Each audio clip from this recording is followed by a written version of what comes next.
नमस्कार दोस्तों। मैं गौरी शंकर बैरवा एडवोकेट, साकेत कोट, दिल्ली से 438 मेरा चैम्बर है। दोस्तों, लाइव आने का मेन मकसद है, आज 27 दिसंबर 2021 है और जैसा कि आप सबको पता है कि एक झूठे केस में एक वकील साहब के ऊपर झूठा केस लगाया गया था। अम्बेडकर नगर थाने के एसएचओ मुकेश और लेडीज एसआईए मुकेश, उन्होंने तो उनके खिलाफ हमने पूरी दिल्ली की बाहर ने एक मुहिम छेड़ रखी थी कि जनता में तो प्रदर्शन करेंगे और आपस में।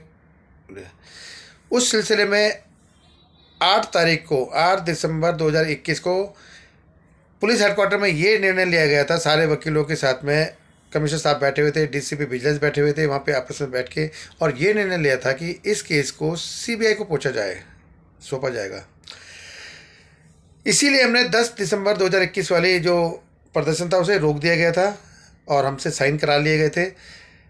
और साथ में ये भी कहा गया था कि इस केस की छानबीन जो अम्बेडकर थाने के अंदर हुआ है, एफआईआर नंबर 511/21, जो झूठा केस लगाया था जिन्होंने, उन सबके खिलाफ एक्सटॉर्शन का मामला दर्ज होगा और इंक्वायरी होती है तो वो एसीपी के थ्रू होगी। हमारी कंप्लेंट थी 30/9/2021 की। उस कंप्लेंट के बिहाफ पे अगर सच होता है तो उनके खिलाफ, सबके खिलाफ एफआईआर लॉन्च होनी थी।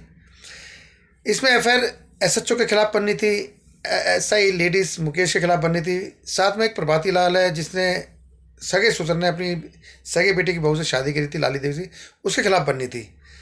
और एक और है मुकेश, उनका जो जीजा है लाली देवी का। इन सब ने षड्यंत्र करके एक एफआईआर बनाई, जो कि उस आनंद फानन में डीसीपी विजिलेंस साहब ने हमें 18 दिसंबर 2021 को ये आश्वासन दिया था, लिख के दिया था कि ये इंक्वायरी सारी एसीपी के थ्रू होगी। और एसीपी 22 तारीख को इसमें इंक्वायरी कोर्ट में 156 दिन में आना था मैटर, चारू गुप्ता जी कोर्ट में। लेकिन 22 तारीख को एसआई मीनाक्षी ने इसमें दखलंदाजी दी और ये कहा कि स्पेशली मुझे एसएचओ साहब ने कहा है, मुकेश ने, कि मैं ही रहूँगी अब इसमें, एसीपी की कोई ज़रूरत नहीं है इसमें। जबकि एसएचओ के खिलाफ है ये केस, एसआई मुकेश के खिलाफ है उसी थाने का। और ये भी हमें आश्वासन दिया था कि इस थाने का कोई भी कंसर्न नहीं होगा, इस थाने को चेंज करके कहीं होगा। आनंद फानन में 22 तारीख को जो एटीआर रिपोर्ट आई, उसमें एसआई मुकेश ने ही अपनी सहेली एसआई मीनाक्षी के साथ मिलकर एटीआर रिपोर्ट भेजी और उसमें यह कहा गया कि हम कोऑपरेट नहीं कर रहे, केस हमारा है सारा कुछ।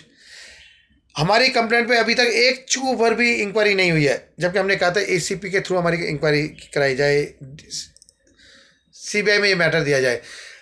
आनंद फानन में सीबीआई में मैटर दे दिया गया, लेकिन अभी तक सीबीआई का दूर दूर तो कोई पता नहीं है। अभी एक फ़ोन आता है 27 दिसंबर 2021 को मेरे पास कि आप थाने में आ जाओ और 2 साइन करने हैं। किस चीज़ के लिए आ जाओ, मैं आपसे पूछना चाहता हूँ, मैं आप सभी वकील भाइयों से कहना चाहता हूँ, क्या आप सबसे इस बात से एग्री है कि मैं थाने जाऊं और उस पर साइन कर लूं? जो आजकल एक होता भी एक्यूज पर्सन है, लो जी साइन करा लो। झूठे केस में एक एफआईआर गढ़ दी जाती है, जबकि मामला अब हमारा बनता है कि एक्सटॉर्शन का मामला बनता है। उस मामले पे कोई छानबीन नहीं हो रही, उस मामले कोई जबकि मेरे यहाँ पे कैमरे लगे हुए हैं, मेरे यहाँ पे सब कुछ है। जिस तारीख को इंसिडेंट हुआ ही नहीं, वो उस तारीख को जज साहब ने भी क्लियर कर दिया, एडिशनल सेशन जज ने भी क्लियर कर दिया कि भाई आपके साथ गलत हुआ, कोई बात नहीं, लेकिन आप एसएचओ के खिलाफ और एसआई के खिलाफ एफआईआर लॉन्च कराओ। अब एफआईआर कैसे लॉन्च कराएं, क्योंकि थाना तो अम्बेडकर नगर है, वो तो अभी भी टॉर्चर कर रही है। इस केस को ट्रांसफ़र किया गया था एसीपी के थ्रू।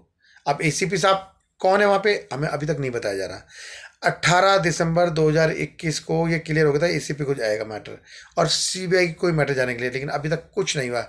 आप सबसे कहना चाहता हूँ दोस्तों, कल 28 दिसंबर 2021 को कल सुबह 11 बजे जितने मेरे भाई हो सकें, जितने भी वकील भाई हैं जो छुट्टियों में आ सकते हैं वो आएँ। और हमें डीसीपी साहब के पास कल 12 बजे फिर जाना है। पहले 12 बजे हम लोग साकेत कोर्ट में मिलेंगे, देन उसके बाद में हम लोग डीसीपी विजिलेंस जाएंगे और वो पूछेंगे कि वो ऑर्डर कहाँ है जिसमें हमने ऑर्डर किया था एसीपी के थ्रू।